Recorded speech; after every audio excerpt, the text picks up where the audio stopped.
armatime pa ndërprerje Izraelit. Ai ka shitur të dyve, në fakt. Edhe Iranit. Ai ka shitur të dyve, siç ka bërë me Rusi-Ukrainë, ka shitur të dyve. Industria ushtarake në Serbi është një industri jo indiferente, jo e vogël, një industri goxha e fortë.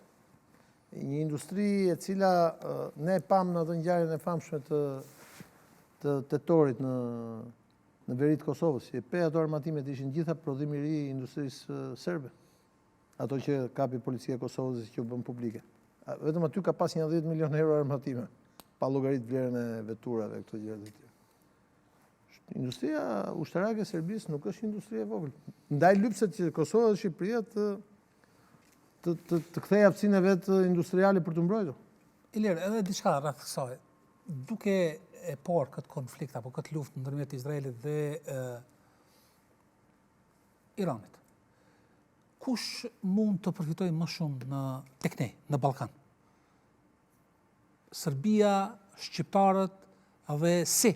Unë nuk e se do them kush mund të përfitojë. Unë them që është koha që ne tulemi dhe të bëjmë analizat reale të sigurisë. Shkoha që ne tulemi dhe të bëjmë analizat reale të sigurisë. Ne nuk mund të vazhdojmë, se po e shohim që bota ka ndryshuar. Ne nuk mund të vazhdojmë të shohim, mendojmë që do vi dikush tjetër të na mbrojë.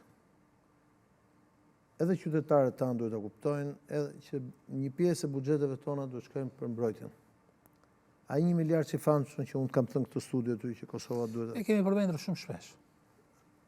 Kjo lloj kulture e mbrojtjes duhet të shkojë tek njerëzit, duhet ta kuptojnë, është si ushqimi.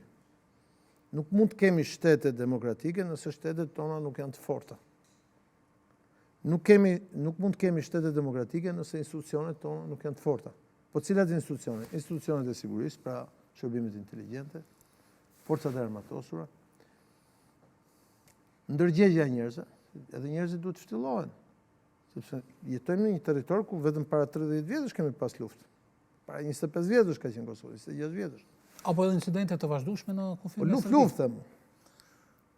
Pra nuk se ka ndodhur një shekull përpara dhe kemi harruar, ne jemi gjithë vëmendshëm. Pra në kushtet e faktit që jemi në një vijë mes konfliktit që ndodhet në lindjet e Evropës dhe konfliktin që ndodhet në jug të Evropës, ku ne jemi si një vijë paralele, duhet kuptojmë që është e domosdoshme që klasat tona drejtuese politike dhe të institucionet tona të reflektojnë në raport me aftësinë mbrojtëse që duhet kenë shtetet tona në raport me projektet tona për të ardhmen, pra për të bërë antarë të BE-s, për të bërë pjesë e perëndimit, por edhe për të qenë të afër të mbrojtur.